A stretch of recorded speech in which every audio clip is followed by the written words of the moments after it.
atafufua maisha yako leo.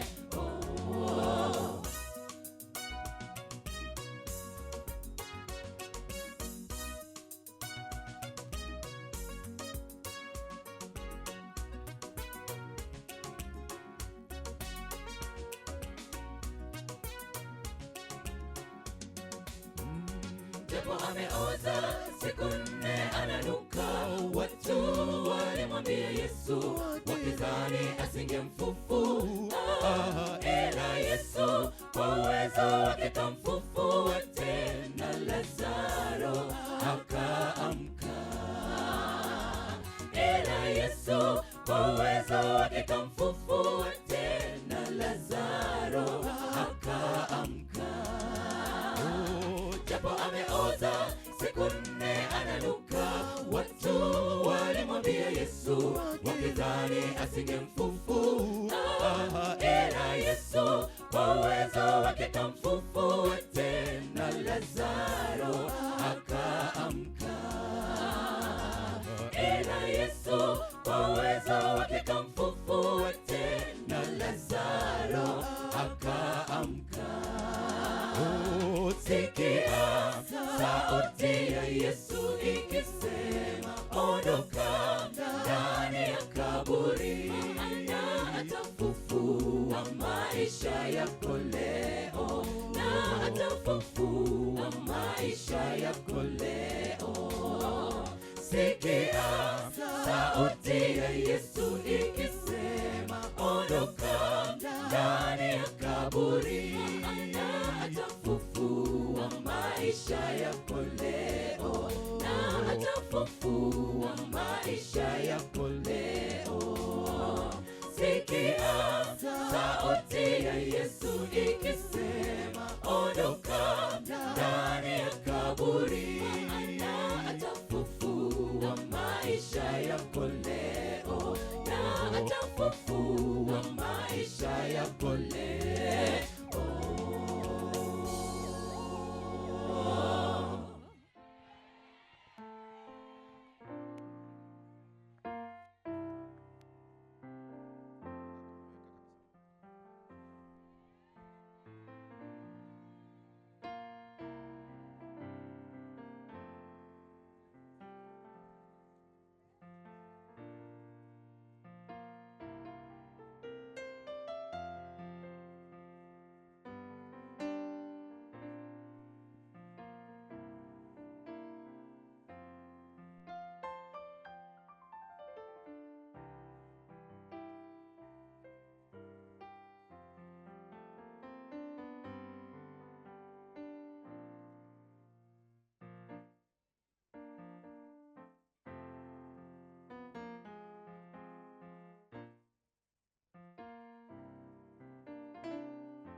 Majeshi, majeshi ya Bwana.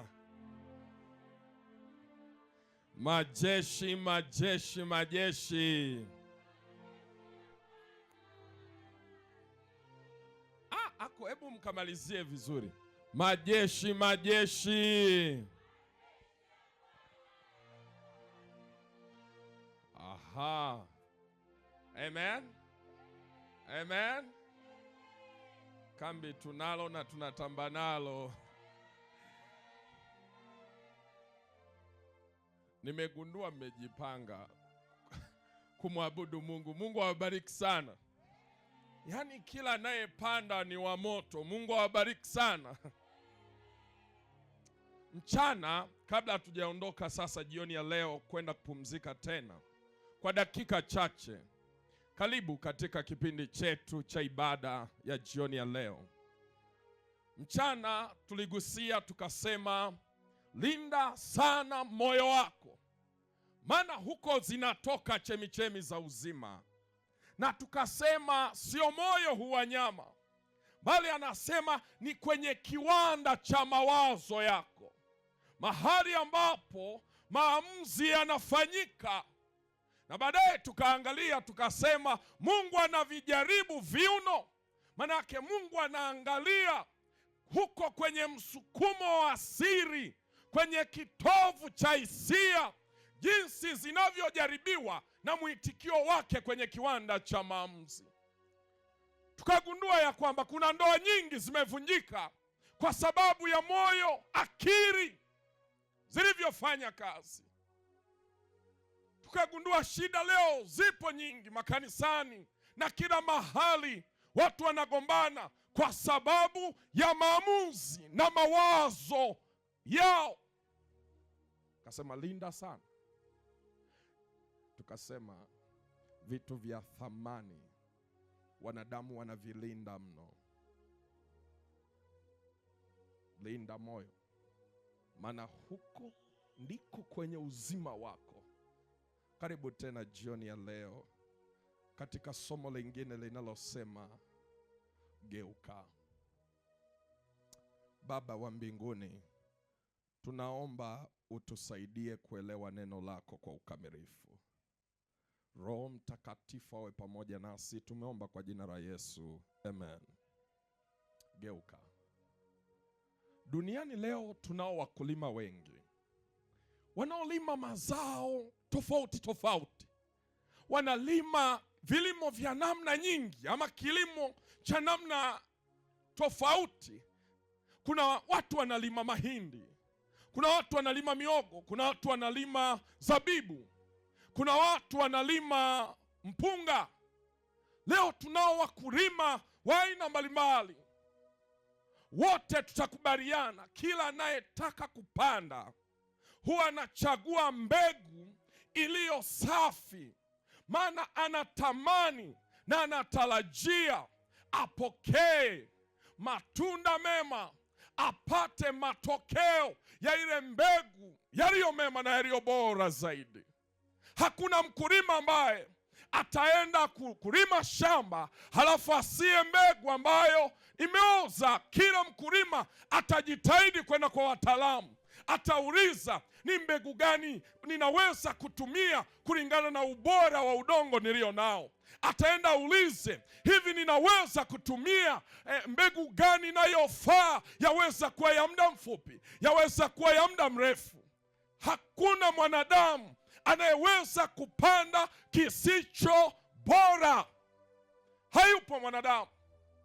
Ndivyo Mungu wetu alipotuumba akatuokoa kama mbegu iliyo safi. Mungu wetu alipotuumba hatukuwa na doa la dhambi, lakini mwanadamu akachagua mwenyewe kwa utashi wake, na alipochagua akaingia kwenye shida, na alipoingia kwenye shida huyu mwanadamu, Mungu akafanya utaratibu wa kumrejesha tena, wa kumwokoa tena. Akafa kwa ajili yake ili huyu apate uzima wa milele. Na Mungu akafanya kila kitu kwa ajili ya mwanadamu, kama alivyofanya kila kitu kwa ajili ya Israeli. Mungu wetu alikuwa mwaminifu mno kwa Israeli. Akawasafirisha kutoka utumwani Misri, akawapeleka Kanani, wawe shamba darasa kwa ulimwengu, kiwe ni kitovu cha injili kwa watu wengine, wawe ni sehemu ya kuwavuta watu wengine kwa Yesu. Akawavuta, akatengeneza huo utaratibu, akawaweka, akawapanda kama mbegu iliyo safi, inayojua na iliyoshuhudia matendo makubwa Mungu aliyowafanyia. Wana uzoefu wa kuona Mungu alivyowatendea kwenye maisha yao, na hivyo wanajua uwezo wa Mungu kwenye maisha yao. Hapana shaka wanauelewa juu ya Mungu ambaye amewaita na kuwaweka Kanaani. Hawa wana wa Israeli walipowekwa Kanaani, wakaishi, miaka ikaenda, baadaye wakaanza kugeuka. Mungu aliwapanda wakiwa mbegu njema, wakaanza kugeuka, wakaanza kuasi, wakaanza kutoka kwenye lile Mungu alilokusudia kwenye maisha yao, wakaanza kubadilika, wakatoka kwenye mlengo wa Mungu wa kuwa shamba darasa ili wawavute wengine kwake. Walibadilika, yani kinyume na mwenye shamba alivyokusudia. Kama ambavyo leo wewe unaweza ukalima halafu unategemea mahindi yaote vizuri, na yanapochipua, yanapotoka hayatoki kama ulivyokusudia. Unaenda shambani kuangalia, unatembea shambani kuangalia, unakuta mazao uliyotegemea yawe mazuri hayajawa vile ulivyotegemea. Mungu alifanya kila kitu. Mwaka wa 702 kabla ya Kristo,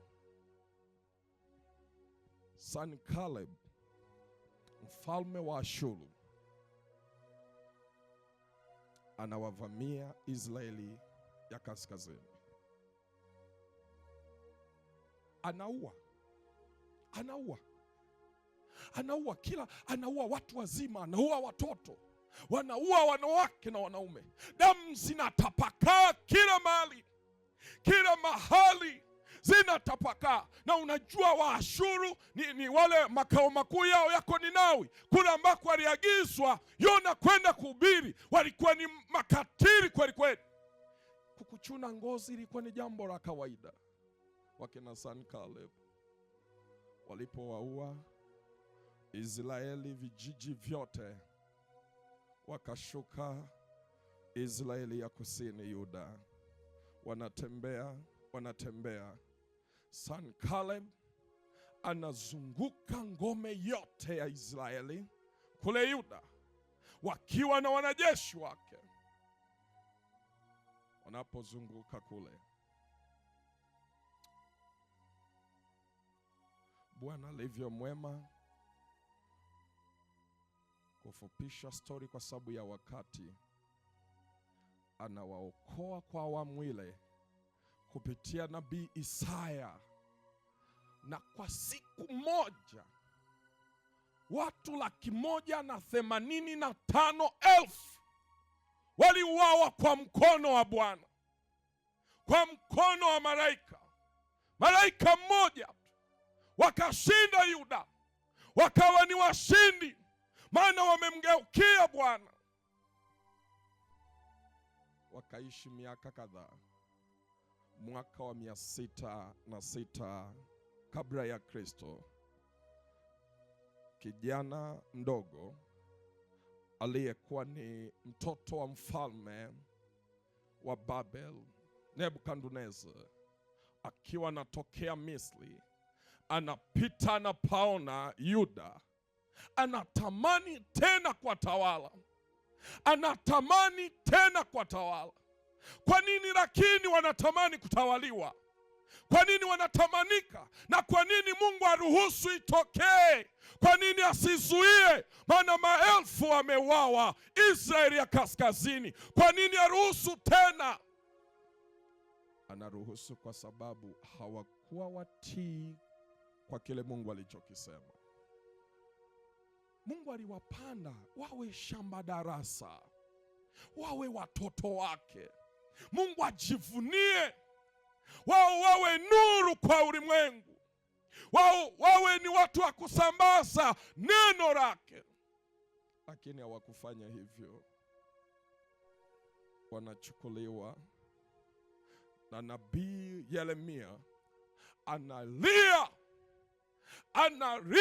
anakitazama kile kinachokuja kutokea kwa hawa Waisraeli, kwamba miaka 70 watakuwa utumwani Babeli, watateseka, wengine watauawa kwa kutokusikia sauti ya Mungu. Habakuki hakuwa nyuma. Kwenye ile sura ya pili, sura ya kwanza, Habakuki anamuuliza Yesu maneno mengi, anamuuliza maswali Anamwambia hivi, Mungu itakuwaje? Yaani hapa ndio wamekosea, umewapanda kama shamba darasa, lakini wamekosea. Kwa nini sasa uangamize wote? Mungu anamwambia Habakuki, sikia nikwambie, wataenda miaka 70 na ndiyo njozi yenyewe, na nakwambia si muda mrefu watarudi tena. Lakini humu kuna wenye haki wako watakatifu. Anasema acha wapitie hayo majaribu. Kuna saa hata waaminifu wa Bwana hupokea changamoto. Kuna saa hata watakatifu wa Mungu hupitia changamoto, hupitia majaribu. Daniel anaruhusiwa kwenda utumwani, wanaenda kuteseka utumwani, wanabebwa, wanapelekwa utumwani, wanateseka. Wanapolia utumwani ni kwa sababu ya kutokusikia sheria na maagano ambayo Mungu ameyaweka. Jioni ya leo Mungu amekuchagua akakupanda kuwa shamba ulimwenguni leo, na wewe ni dhabibu safi, the choicest vine. Yani anasema ni ile, anatumia lugha inayotumika ya Kiebrania, yani ni zile zabibu za kifalme. Yani wewe sio wa kawaida, wewe ni mtoto wa kifalme. Mungu amekuumba, Mungu amekutengeneza, amekupanda, amekuumba, amekuokoa. Wewe ni wa thamani mno mbele za macho yake. Wewe ni dhabibu ya thamani machoni pa Bwana.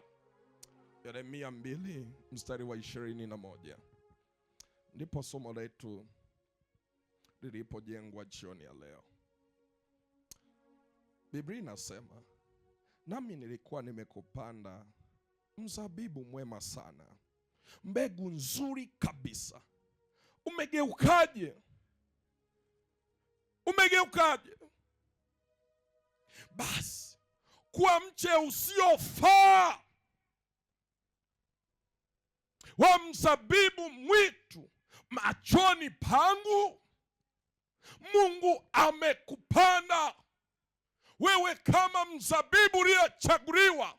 Wewe unasema mimi nimeitwa, mimi ni mteule. Mungu amekuchagua, amekupanda, ameruhusu uzaliwe, amekuumba, amekuokoa. Wewe ni wa thamani mbele zake. Sasa kama ni wa thamani mbele zake, swali ni hili. Sasa kwa nini unageuka? Mungu alipokuumba akakuokoa, anatamani uzae matunda mema. Umegeukaje basi? Yaani umebadilikaje? Mungu anashindwa kuelewa. Amekuruhusu mchague, amekuumba, amekutengeneza wewe umchague yeye. Sasa umegeukaje basi? Umebadilikaje? Moyo, maamuzi, mchague Yesu leo. Wewe ni wa thamani. Wewe ni mfalme. Wewe ni mtoto wa mfalme. Mungu amekuchagua, na kama amekuchagua, wewe ni mzabibu safi. Umegeukaje sasa? Ulivyoanza kuamini, mbona haukuwa vile? Yaani ule Ukristo wako awali, mbona umebadilika? Umegeukaje basi? Ulikuwa ni mtoto mzuri, unasoma lesoni vizuri, unasoma Biblia vizuri, unahudhuria shule ya Sabato kwa wakati. Umegeukaje? Bado unakuja saa 4 kwenye ibada. Samani kidogo na kusogelea. Kwa nini unafanya biashara mpaka siku ya Sabato? Ni sawa, tunakuona kanisani. Kwa nini simu zako zinafanya oda? Umegeukaje? wewe Mungu alikubariki, akakupatia fedha na mali, lakini kwa nini zilipoongezeka ukaona kutoa 200,000 kwenye milioni zaka na sadaka ni kazi sana? Umegeukaje? Mbona 10,000 ulikuwa ukitoa zaka 2,000? Umegeukaje basi? Samani kidogo, mwana ndoa, mlipooana mlikuwa mkipendana. Mmegeukaje leo mnapigana? Samani kidogo, ule mwaka wa kwanza wa ndoa hamkuwa mnasaritiana. Umegeukaje unamsariti mwenzako?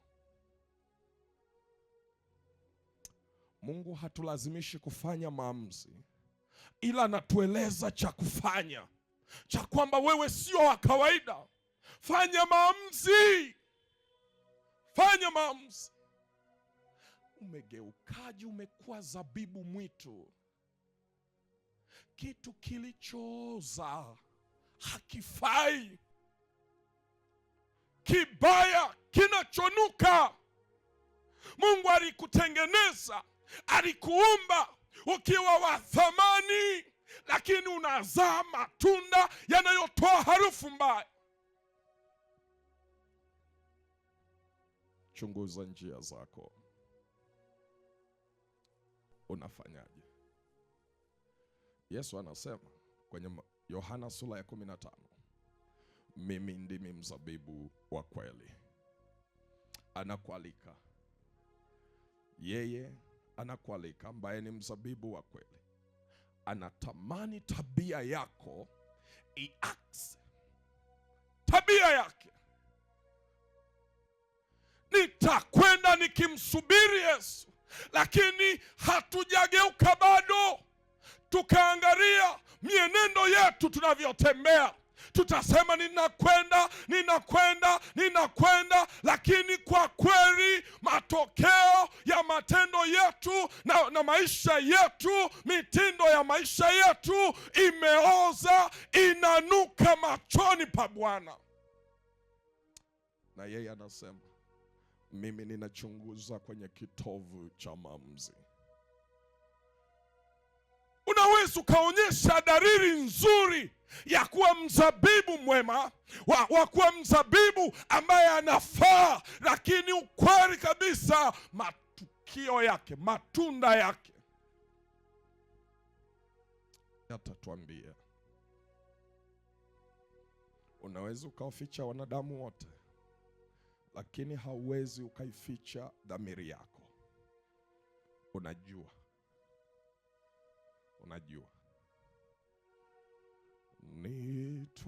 nitwae hivi nilivyo,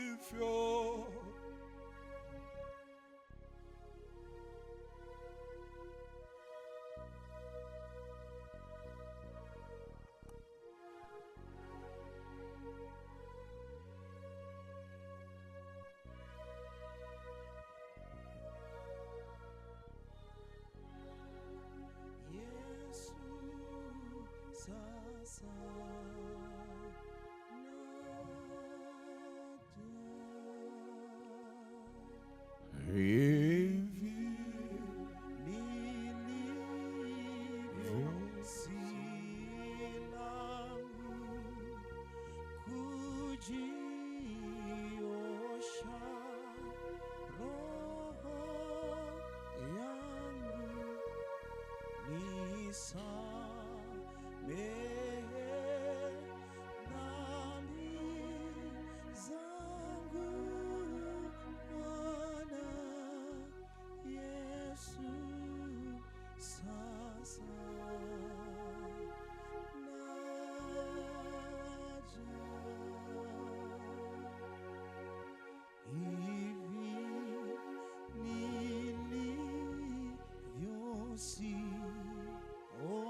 kabla hatujamalizia beti inayofuata. Dada mmoja alipewa mwaliko wa kuhudhuria kanisani. Akaambiwa karibu kwenye ibada. Akasema asante. Alipokuwa kitafakari ule mwaliko, akahisi hafai, akajiona yeye ni mkosaji, yeye ni mzambi, kwa hiyo hawezi kwenda.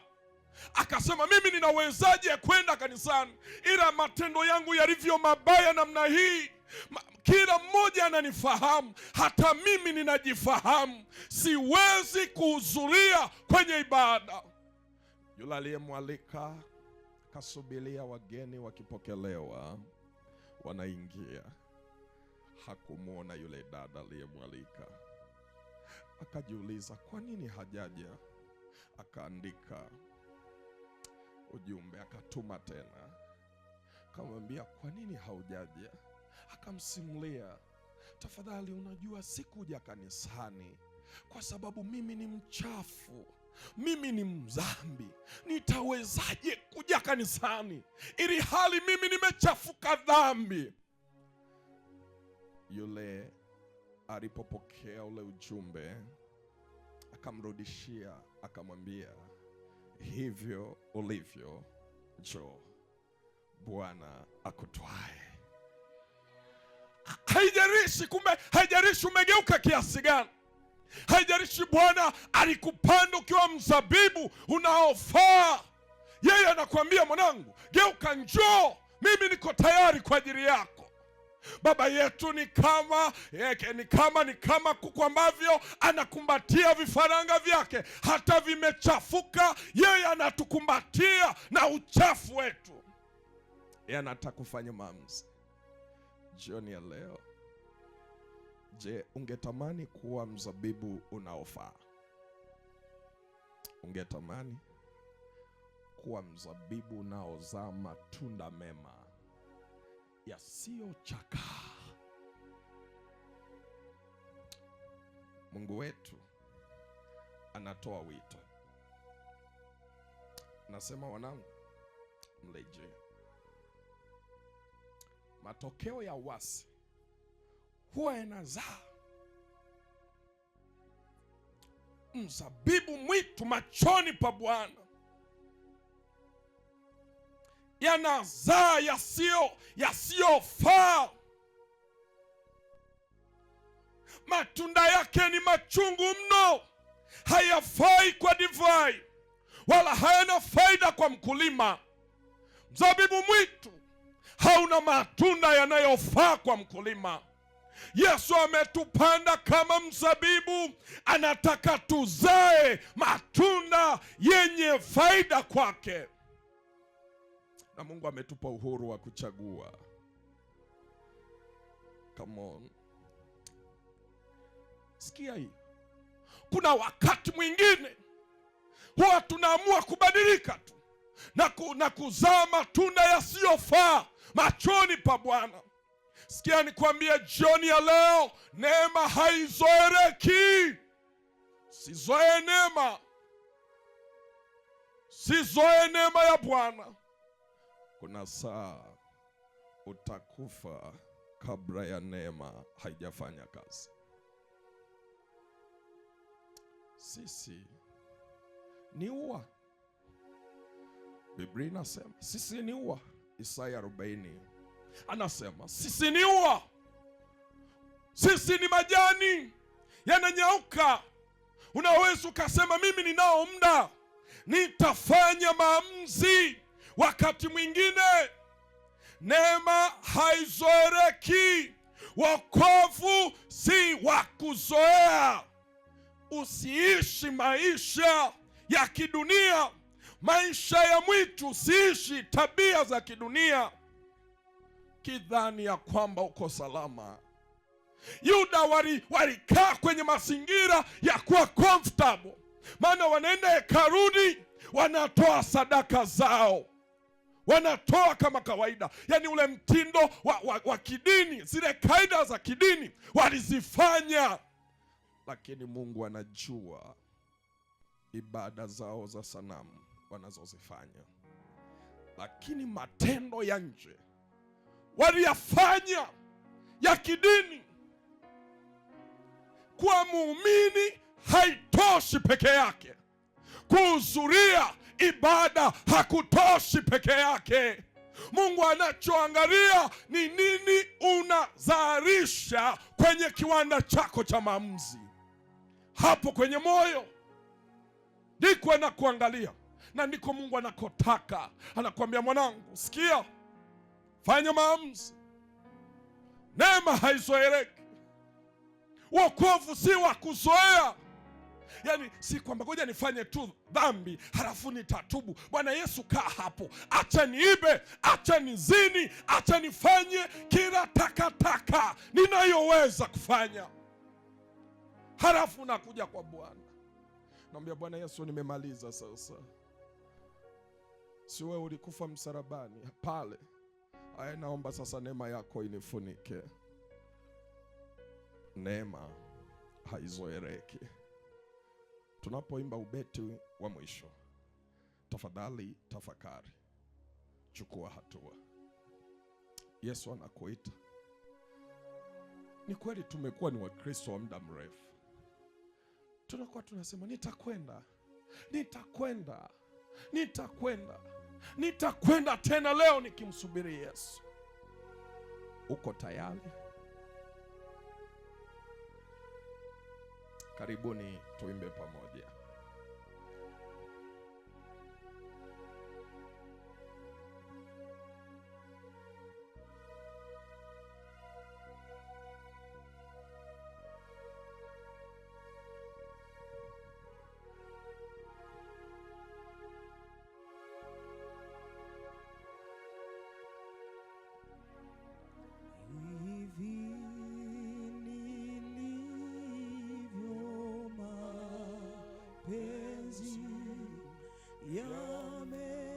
Yamenipa njia wazi, hali na mali sazi. Bwana Yesu sasa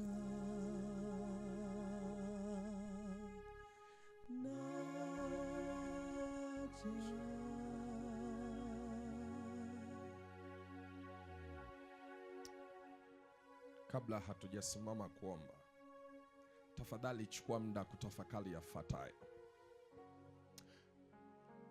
Israeli alipopandwa kwa mzabibu unaofaa, anguko lake halikuwa la siku moja. Na hivyo elewa hivi, mchakato wa kuanguka unaanza na kutelekeza maisha ya maombi na neno. Mchakato wa kuanguka huanza kwa kuigiza tamaduni za kigeni kwenye fikra zetu, kuingiza mambo yasiyofaa kwenye fikra zetu. Anguko halianzi tu, linaanza kwa mchakato. Kuzoea dhambi mpaka inakuwa sehemu ya maisha yetu.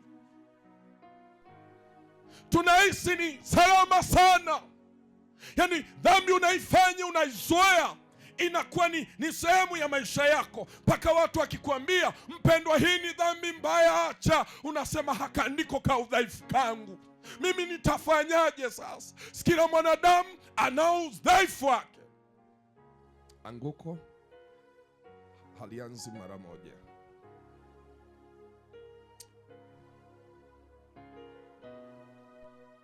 Suluhisho la mzabibu mwitu ni Yesu. Alikuja, yeye ndiye mzabibu mwema kwetu, na anasema ukiishi ndani yangu nami ndani yako, utazaa matunda mema. Mpendwa, Mungu alitupanda tukiwa wema. Dhambi imetugeuza kuwa mzabibu mwitu, lakini kupitia Kristo tunaweza kurejeshwa kwenye ubora wetu wa kwanza. Kama unahisi maisha yako jioni ya leo yamegeuka na kuwa mwitu, mbali na utakatifu, mbali na kusudi la Mungu, kama unataka kurudi kwenye shina la mzabibu wa kweli Yesu, ili uzae matunda yanayompendeza, waweza kuchagua, waweza kuamua kusimama mchana wa leo na Yesu. Wangapi pamoja nami wanasema, kwa kweli nimechoka, nimeishi maisha yasiyofaa machoni pa Bwana. Leo ninamtaka Yesu ambaye ndiye shina. Mimi ninataka niungane naye, niambatane naye, nitembee naye kwenye maisha yangu. Ndiyo, injili zinahubiriwa miaka hadi miaka, makambi hadi makambi, lakini ni kweli, badiliko la kweli halimo ndani yako. Badiliko la kweli halimo ndani yetu.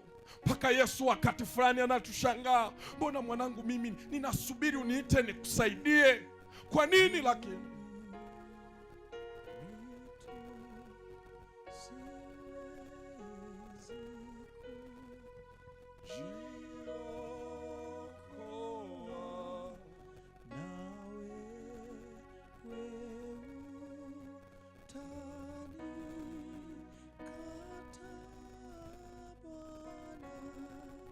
Yesu sasa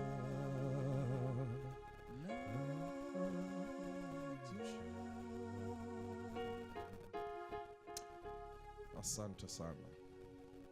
Asante mpiga kinanda. Mungu wetu anatupenda.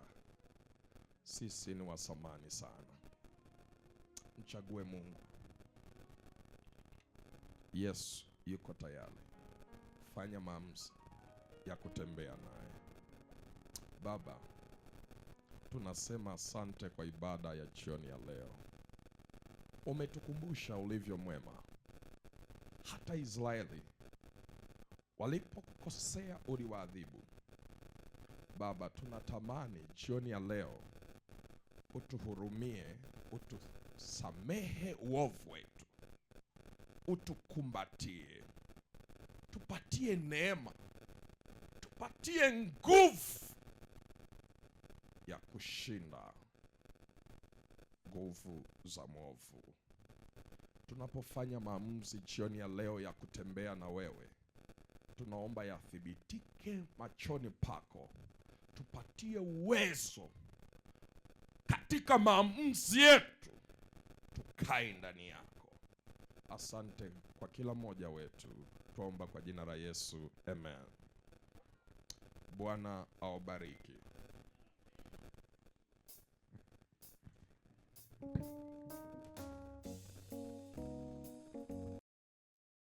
Piga pandana ya makelele, Yesu yuaja tena. Ipaza sauti, imba sana. Yesu yuaja tena, anakuja.